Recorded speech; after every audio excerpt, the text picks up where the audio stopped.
कैसे लिख दूं आप जाने अघर मस्ती रातों को, राजनीति के करी वंदना मीठी मीठी बातों को। अरे मेरी कविता चीख रही है, बस इतनी मजबूरी है, भारत माता घायल है, पहले उपचार जरूरी है, पहले उपचार जरूरी है।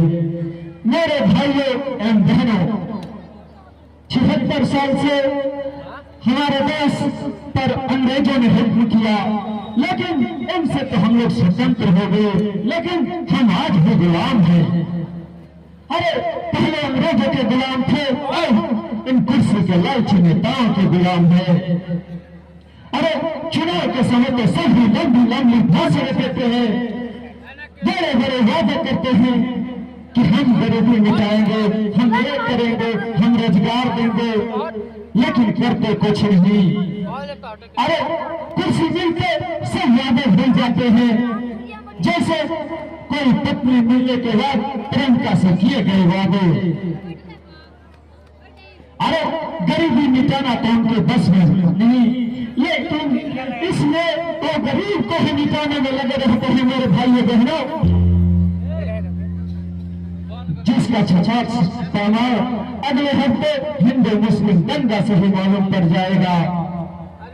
क्या वहां कोई सत्ताधारी मंत्री आप लोगों के आंसू पोंछने आया? अरे नहीं आएंगे वो लोग, क्योंकि डरते हैं मेरे भाइयों बहनों कि आने के बाद आप लोग सवाल पूछते हैं उनसे, आप लोगों के सवाल को जवाब नहीं दे पाएंगे मेरे भाइयों बहनों। लेकिन शायद एक बात बोल रहे हैं कि राष्ट्र की असली शक्ति जनता के हाथों में होती है, जनता के हाथों में। अरे जनता जिसे चाहे वो कुर्सी पर बैठा सकती है, जिसे चाहे उसे कुर्सी से उठाकर फेंक सकती है। प्यारे मित्रों, अपनी राज की दुर्दशा देख मेरे कोमल हृदय हिल जा रहा है। मैं सोचता हूँ कि क्या ये राज हिंदुस्तान के लिए तंग है, जो कि कभी गांधी जी का सपना हुआ करता था, और ये गांधी जी का सपने का दुर्दशा देखकर मेरा कोमल हृदय हिल जा रहा है मेरे भाइयों बहनों। इसलिए मैंने सोचा है कि इस चुनाव में मैं खुद भाग लूंगा, बाकी फैसला आप लोगों के ऊपर है। यदि आप लोग अपने राज्य को अभी बर्बादी से बचाना चाहते हैं तो हमें चुने। मेरा चुनाव चिन्ह है चांदनी छाप। अरे 76 वर्षों से तो आप लोग कई अन्य नेताओं को देखते आए हैं, लेकिन इस बार से एक बार मुझे मौका दीजिए। मैं वादा करता हूँ मेरे भाइयों बहनों कि यदि मैं चुनाव जीत गया तो मैं हमेशा हमेशा के लिए इस राज्य की बेरोजगारी खत्म कर दूंगा। अरे जीतने के बाद आगे आगे आप लोग होंगे और पीछे पीछे ये आपके सेवक। और मैं नौजवान भाइयों से कहना चाहता हूँ कि फैसला चाहे जो भी हो गंभीर होना चाहिए, जिंद हो या रिस्क हो भरपूर होना चाहिए, भरपूर होना चाहिए। सत्यराम अहिंसावादी दुबे, सत्यराम अहिंसावादी दुबे। अरे तैयारों के साए पर इतिहास हमारा बनता है, जिस ओर जवानी चलती है उस ओर जवाना चलता है। इसी के साथ मैं अपनी बारी को विराम देता हूँ। जय हिंद, जय भारत। बंद करो ये नारे, बंद करो ये भाषण।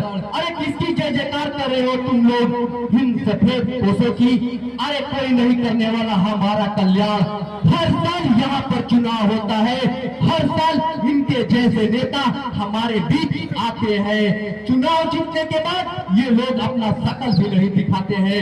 ये सत्यराम अहिंसावादी दुबे, मैं आपसे पूछना चाहता हूँ कि जब हिंदू मुस्लिम दंगा हुआ था उस टाइम आप कहाँ थे? कहाँ गई थी आपकी दंगी विचारधारा? और जब हमारे हजारों लोग मौत के मुंह में चले गए तब आए हैं अपनी मीठी मीठी बातों से हमारे बीच अपनी राजनीतिक रोटी सेकने।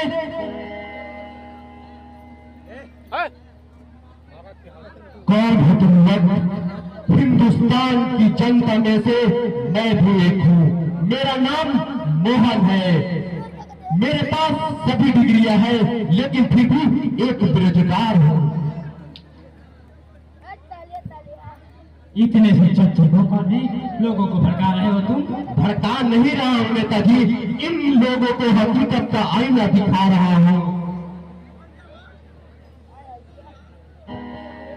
देखो मोहन, हमारा राज्य बेरोजगारी और शिक्षा कई मुद्दों से भटक रहा है, किंतु मैं वादा करता हूँ कि यदि मेरी सरकार बन जाएगी तो मैं इस राज्य की हमेशा हमेशा के लिए बेरोजगारी दूर कर दूंगा। बहुत आए आपके जैसे वादे करने वाले और चले गए। आपकी ये मीठी मीठी बातें सिर्फ वोट बैंक भरने के काम तो आ सकती है, परंतु हमारे जख्मों को मरहम लगाने नहीं। इस तरह भाई को बातें करते से तुम्हारा कुछ नहीं होने वाला है मोहन।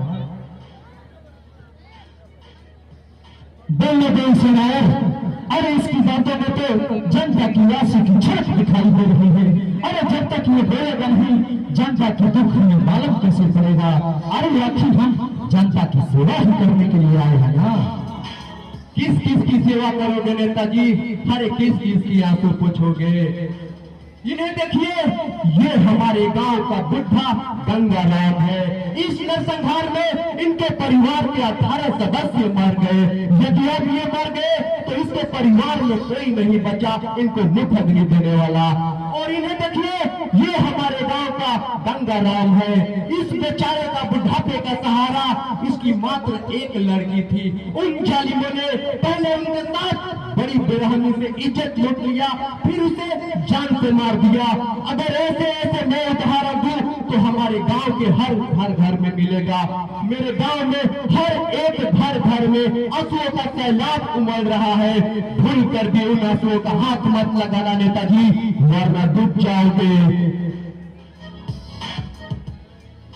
देखो मित्र, अब तो जो होना था वो हो गया, लेकिन मैं तुमसे वादा करता हूँ कि तुम्हें ये मृत्यु के तांडव भी देखना पड़ेगा।